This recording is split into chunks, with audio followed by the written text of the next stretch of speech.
basically extending our hand and seeing how we can become allies. What are our similarities? What are our problems? How can we find solutions? And so that's what we're going to talk about today and a lot more.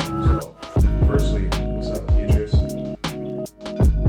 Hi everyone, how you said, my name is Beatriz and I am studying Pardo in the academy here in Brazil. I'm very thankful to be here. Thank you very much to come here, to come to Brazil, and then we have this opportunity to talk about our experience. So let's go to the questions. Nice. I got a whole list of questions here. I'm Yeah. super excited to. I've been trying to do this for a while to talk to her because she's very knowledgeable and definitely inspirational. I was telling her that yesterday. Looking at her work, her material, how she's organized, how she presents herself. She's bilingual, Portuguese, English, and very fascinating. So it's definitely motivating. So the first question I have for you is, what is the concept of Parda and who are Pardo people? Okay, let's go. That's a question that I always answer because it's a new concept, and I am starting my studies at the academy. So I am building this concept from the zero, because here in Brazil, first I will explain what it means Pardo. I will try to make this translation that is not totally possible, but I need you to understand that Pardo in Brazil, it means brown, but it's an specific kind of brown, like light brown, So here in Portuguese, here in Brazil and Portugal, we have different words to talk about the color, and brown in Pardo, it's light brown. And this category here in Brazil, we have Mulatto people in there, but we have another kind of mixing people, because here in Brazil the base of our society is white people from Portugal, indigenous natives from here, and black people. So Pardo is a categories, right? Configuration. A configuration that we have all these mixed people because they have in common this color. In Brazil it's very common in our culture to look at the race and talk about the colors. So here in the sense, the categories, they are black, yellow, white, pardo, that means light brown, and indigenous, they are the only name, the only word in the sense that is not a color, but is a culture, an ethnic word. And who are Pardo here in Brazil? Are these mixed people? But it's very important to understand that here in Brazil we have mixing since the start of the colonization, so we are a really mixed society. So Pardo, I describe like these people that live ambiguous experience, because here in Brazil we have some mixed people that they are from multiracial families, but the phenotype don't make people recognize them as mixed, because the phenotype is almost white or almost black. So these people don't live this ambiguous experience. They don't live this challenge that Pardos live. That sometimes we are kicked to white, and sometimes we are kicked to black, and sometimes we are kicked like they saying that we are nothing, that we don't have culture, that we don't have roots, So it's very interesting to look, because in our family, the most part of the families here in Brazil, they are multiracial, especially in the normal society, like the common people, Sure. and the highest classes of society, they are most white, and they don't mix. But the popular people, they are very mixed, and the families are very multiracial. And in a multiracial family, sometimes the sons of an interracial couple, they can see themselves like black, like white, like Pardo, because of the phenotype, you know. So it's very interesting and very we have a lot of opportunity to study about that, because I will answer other questions here, because to explain Pardo, I have to say a lot of things. Yeah, That here in Brazil, how we have this mixing since from the beginning of the colonization, it was never a question try to segregate us, try to apart us, you know. Yeah, keep us separate. Yeah. Keep us separate. And it was very common in our culture to recognize mixed people, recognize and give names. So we have mulatto here, because mulatto is not just from Hispanic, it's from Latin languages in general. So Portuguese have the same word, mulata and mulatto. We were this here. We use this word here. And we have caboclo, to mix from white and indigenous. We have the word cafuso, to talk about mixed from native and black. And we have jussara. It means you're mixed from the tree, white, black, and indigenous. And now in Brazil we have more and more mixing with Asian, you know, and we don't create these names yet, because the base of our society is white, indigenous, and black. But in one moment, in one point of our history, the world started to talk about, you know, scientific racism. Okay. This part of our history in the world. Yeah. And in this moment, in the last century, Brazil became popular in the world like a country that doesn't have any racism, just because we mixed. Right. We are mixed, and this mentality. Do you have this word, mentality? Yeah. Oh yeah. This mentality make us losing power, losing this power to fight against racism, because we have racism here. And I always like to do this comparison that with sexism. Sexism exists in our society. Sure. In the, I forgot how to say, Ocidente, Oriente. Do you know that? No. Do you know that? I'm not sure. No. I will. Yeah, no problem. Search after.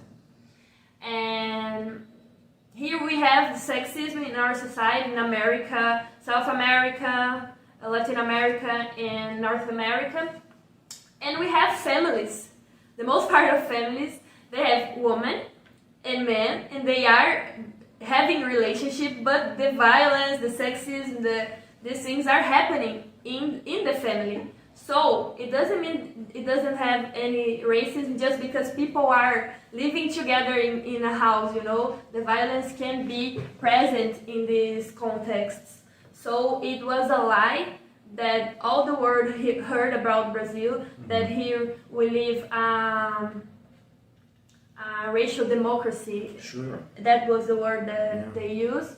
And like when in the moment that the United States Black movement had the civil rights, when they had the civil rights, Brazil started to look and think, oh my God, why they have civil rights?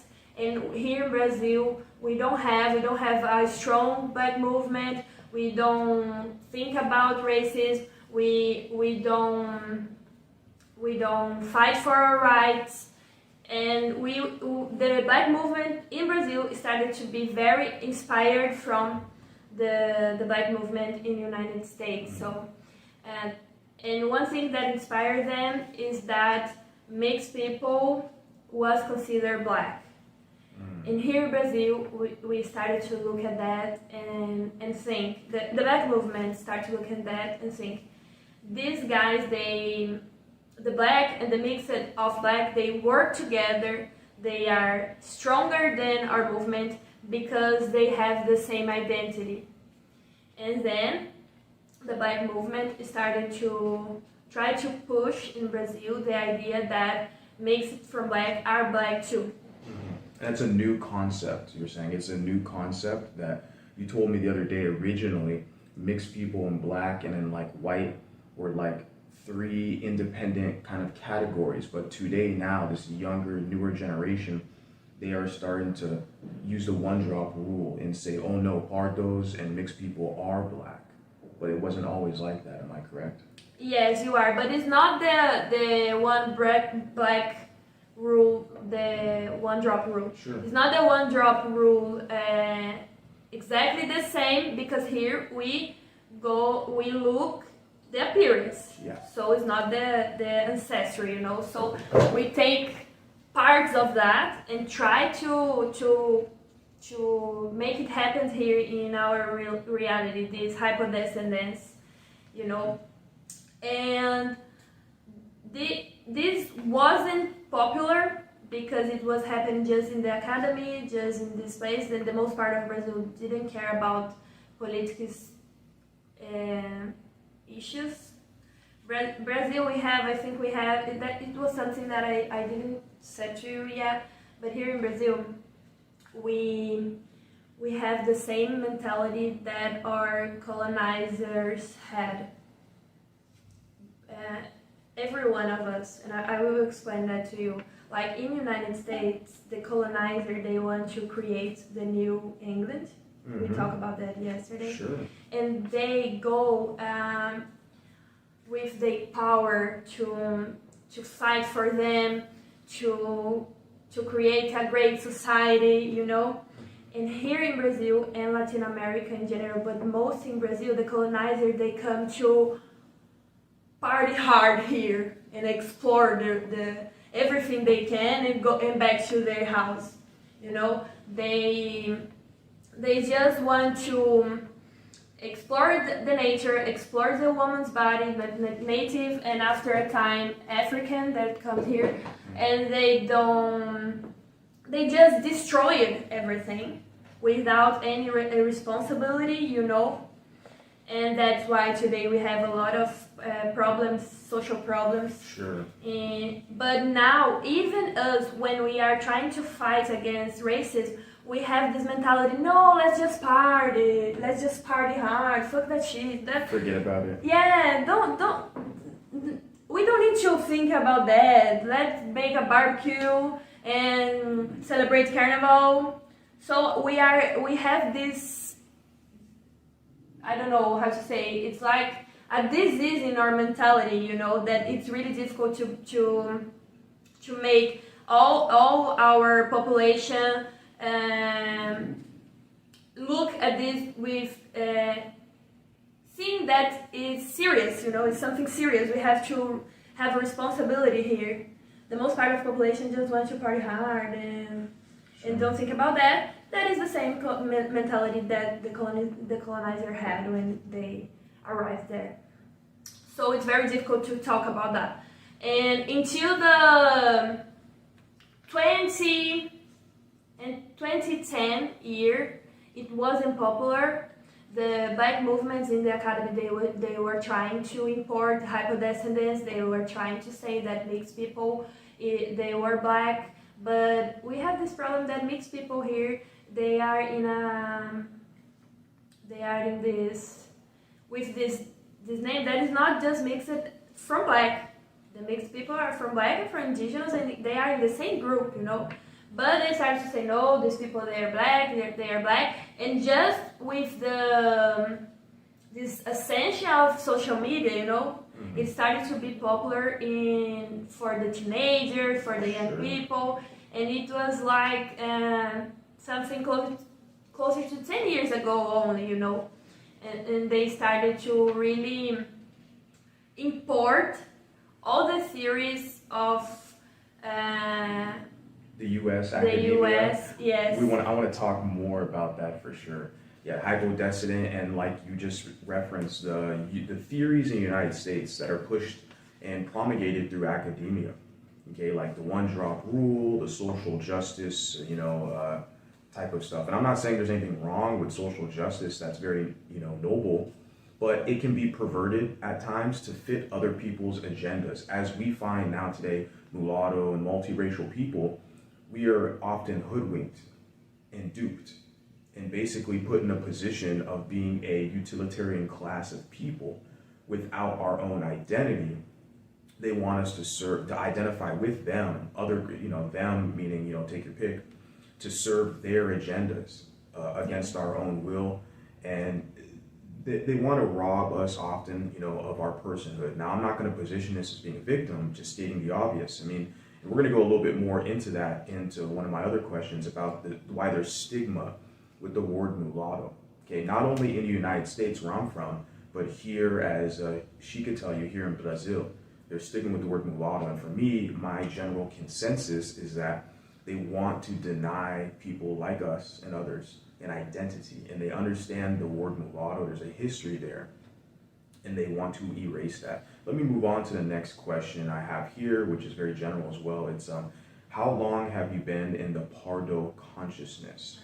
And then also with that, I'll piggyback and say, what are the main challenges facing Pardos in Brazil? Before I answer that questions, I will just and to explain what is partitude, because I think I talk a lot of historical facts and I really didn't say what partitude means. Partitude it's a new concept because here in Brazil we have multiracial movements in the right. They're old, they have some history in the right. They say Brazil is mixed country. They defend that, but they defend that racism doesn't exist.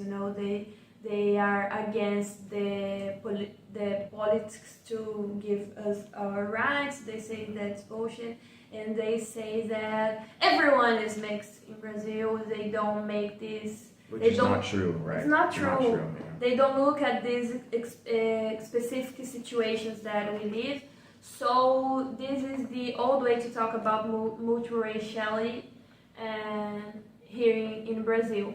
And then we have this ascension of the Black movement in Brazil, trying to say that every mixed person is Black too, and trying to import this binary race system. You see a lot of certs that are published nowadays. They just put black and white, like Brazil just have black and white, and this is a lot. There's Asian people. Yeah, there's a lot of kind of indigenous, people, but a lot of different kinds of people. They publish a lot of research just showing black I know. and white, and black is just the another. Here it's crazy. But I understand that the intention of Black movement in Brazil, it was a good intention. They were trying to give us a place, because mixed people here in Brazil, we experience racism, but people never recognize that. So it was the way they find being inspired by United States, because we have this situation. We were this colonia, the place it was colonized. Yes. Colonia in Portuguese. Mm-hmm. We were a colonia of exploration, so we have this habit in our culture that we give the nature the matéria prima, we say that,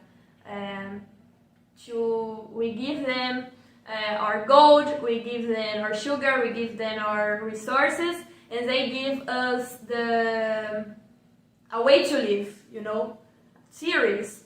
And so we have this problem to create theories here in Brazil about Brazil without this all influence, because this story being explored for so long, we have this problem to create our own theories, our own histories, our own movements, So I don't think black movement is bad in Brazil because they are trying to import that. They're just trying to help. And the first is the intention talk, because today we have a lot of crazy things. But I think the first intention, it was a good intention, you know. And they really want to help. They really want to make us proud to be Afro descendant, you know, because here in Brazil we were taught that our Afro part is the best things that we have to hide. So I understand what they made. So, but Parditude tries now to balance this. I am talking about multiracial experience here, but I'm not talking that racism doesn't exist. I'm saying that mixed people exist, and I'm saying that we have to fight racism, you know. But I have a big challenge today here in Brazil, because black movements, they think I am, what I'm doing is not good. They think I am defending these whitening plans in Brazil, because we had that Sure. in our history. I will talk more later. Yeah, definitely. And they can't just sit and hear what I'm talking, what I'm saying, that no, we have to be together to fight racism in society. I know that, but I want to do this saying that I am what I am, just that. But they don't understand, so it's very difficult to discuss. But I created this concept because it's my way to say I will study the multiracial experience, but I won't go ahead with these whitening plans, with the idea of the democracy, the race democracy, racial democracy, that it was shared to all the world, you know. So it's a new way to look at mixed people in Brazil, because here in Brazil, in our history, they just look to mix it, to try to whiten the society, and to say that racism doesn't exist here, and don't have any responsibility about this, about repairing these things, you know. So this is Parditude, and that's why it's a new concept, you know, because here we just have people studying negritude, it means black experience. Sure. Or branquitude, it means white experience and racism they do, but we don't have anyone to study parditude, that it means Pardo experience, brown experience. Nice. So and when I say no, I want to study brown experience, to study multiracial families, how racism work in the routine, in your own house. It's a lot of violence that we suffer there, and there are not studies about that. Right. People discuss miscegenation is good, miscegenation is bad, but they don't talk about our experience, mixed experience. They just are always thinking, mixed make Brazil be late in fight against racism. I wanted to add something. Yeah, thank you. I wanted to add something. I think you very well said as well. But what you said, I had to take the mic to add my thoughts, because what you said is very crucial, where they often examine human relations and race relations from a very binary nature of black and white, okay? But they leave out the other side, if I can say that, the other part, which is the offspring of black and white, right? The mulatto, which you and me are both of that configuration. And so we often get left out. And that's the unfortunate part. And I just wanted to basically give you your flowers, which I have been doing the past several days, and congratulate you. Definitely admirable, because what you're doing is you're giving people a voice. You see that there's a void there, that Pardo people, Pardas, they need a voice. And that everybody talks about blackness or whiteness, but they're not talking really about Pardo people. Yeah. And I find that very similar situation in the United States, where you have pro-white pages, white people talk about their issues, you know, and then black people talk about their issues. There's a lot of social media out there with these specific groups talking about their issues, their grievances with the government and laws and how they in society. But where's the voice for people like me, right? I didn't see it out there. So I had to create social media to give myself a voice. And it's a beautiful thing. And so, yeah, I kind of wanted to ask as well, basically, how long have you been in the Pardo consciousness? How many years? And then how did you find me ultimately? Because you messaged me, you found me on Instagram. I think I asked you this the other day, and you kind of wasn't really sure where you exactly found me. But I do remember our first interaction was via Instagram. And I was amazed, I'll say, because your follower count's huge. You're gonna have like 100,000 followers on Instagram, like by the end of this year for sure. And I'm only at 850. It's crazy, 850. Not even 1,000 followers. But I honestly, I don't post that much on IG. But it's a great tool, guys. I mean, I found her, and we're doing this, this connection. So, and obviously, a lot of those followers I do have on Instagram is thanks to her. Because if she shares my reels or my content, I have a bunch of like Pardo people, Brazilian people who follow me. So I owe her a lot. But yeah, she has a pretty big following to my standards. And so I was surprised that she kind of found me and messaged me and kind of connected. So we found each other on Instagram. And how long have you been in this Pardo consciousness? When did you decide to start to speak up? So let's go. I would just say something to contribute to what you said, that here in Brazil they are importing this from the United States, these perspectives, and then when I say no, I am studying Pardo, I am studying Brown experience, because blackness doesn't explain everything you live.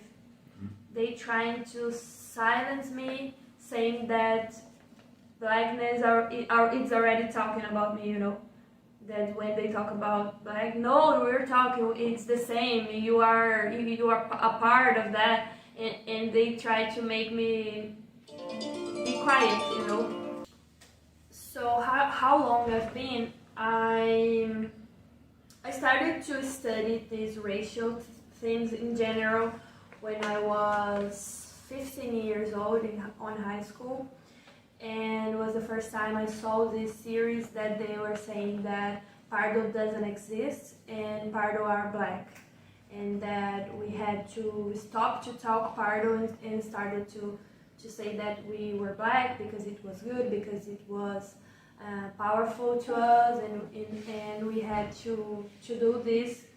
And at this moment I was a child, so I don't stop to thinking about how much of the series was being imported from United States. So I started to say that I was black, but I doesn't spend so long time with this affirming that I was black, because in something like 3 years, when I was 18, it happened the first time someone said that I was white, and how I never had in my life an experience closer to white people here in Brazil. I look at that, and at this moment I realized we have a problem here, we have an opportunity here, and I will look at that and I will research about that. I said that I will research about that. I was at this time choosing what I would do at university, what I would study, what course I would do, and I just looked and I thought I will take this, and I knew it would be very hard, but it's my way to live, There's a lot of Pardo people that people say, oh no, you are white, and the people say, no, I'm black, and continue the life, continue their lives. They don't look and think we have something to change, we have something to improve in this series, in this discussion, but that it was how can I say it? I think it's a desire of me, a desire. Desire? Yeah, a desire I had, but I spent some years knowing I was a mixed woman, knowing that this try to make us black, it wasn't working, but the violence is so big to people who try to say something different of these Afrocentrics are saying, that we have fear to talk. So people have fear to follow me. People have fear to talk that they like my work. Sure. People have fear in the university to be excluded, to be treated bad, to be, it's difficult. So I spent some time thinking about that, reading some things, but I didn't have the courage to talk about that. But I started the graduation, the university, and there I started to do some works about it. When the teacher asked, you have to write something about colonialism, the colonialism, you say, against colonialism, choose whatever you want. And then I choose this theme, and I start step by step to look at that, to being brave, and the things started to be difficult to me since the first moment in university. People started to exclude me, and it was something, I don't know, it started on 2018 year, when I started to talk about this just in the classes, with people that I trust, and it was already difficult. It was already a challenge, a big challenge to talk. But know that I was a Pardo woman, and thinking how what black movement here in Brazil was proposing wasn't right. It became in something like 2016. Okay. It was when I realized that. Yeah. And how I found you. This is a very curious history. I didn't told you yet. Is when I started to talk about mixed experience here in Brazil. I always say hypodescendants works on United States because they had segregation, because they had an apartheid system. So people there see mixed people as black, and it's more natural. But here in Brazil, we don't see this naturally, and we can't do this here because our history is different. We identify mixed since always, so we won't do it. And I was always repeating, in United States it works, in United States it works, in United States they don't have a problem with that. All the mixed people, they are happy to be identified as black, like Zendaya, like, we think that it was a reality. And one day, I was in my searches in a night, and I found Reginald Daniel, that is a teacher. He died 2 years ago, but he teaches in California University. Okay, yeah. There's a lot of schools and universities in California. Yeah, it was in California. And I read for the first time the word multiracial in English. Because here in Brazil we don't, now I'm using my work, but here in Brazil we say mixed.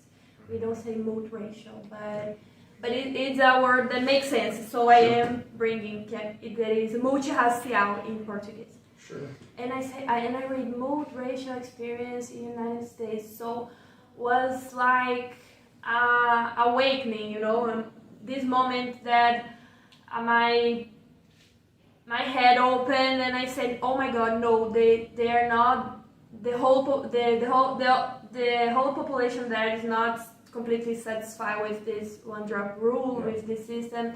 There are people there, they are thinking about this. And it was a very, very important moment to me, because it was the time that I was I was planning to start to talk about that in social media. But it was very hard. You have no idea. Yeah. I lost nights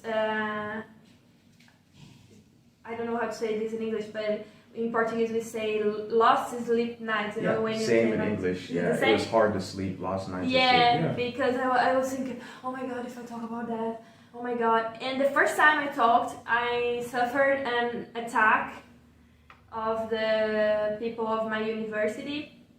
A lot of humiliating commentaries in my posts, just make fun of me, and at the university bullying me. You know, it was very difficult. So I spent more. I spent another year without talk again because I was traumatized. You know. Okay. Yeah, I understand. So when I saw that in the United States there was a multiracial movement, and I saw that it was small. I saw that they don't. Here in Brazil, we don't translate what multiracial writers do. We just translate what Angela Davis write. I see. Yeah. Michael X biography. Yeah. Malcolm X. Malcolm X. Yeah. No, you're good. Yeah, you're right. Yeah. Do you understand? Those are the most important ones. So yeah, but that's like Afrocentric. So yeah, but like she's saying, we talked about that yesterday briefly. That they translate that Afrocentric text from, as she said, Malcolm X and the other one, Angela Davis. But those are more of a pro-black kind of Bell Hooks. You Bell know? Hooks. Yeah, these are Fanon. He's not. He's European. French. The Frantz Fanon.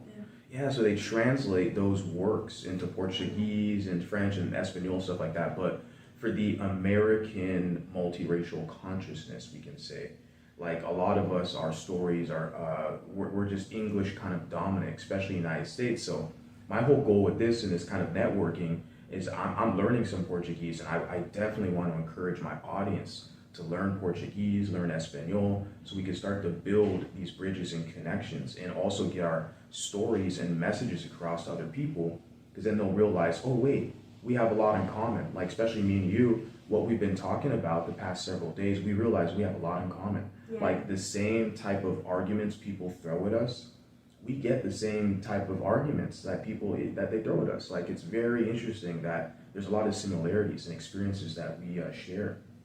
You know, so yeah, I wanted to add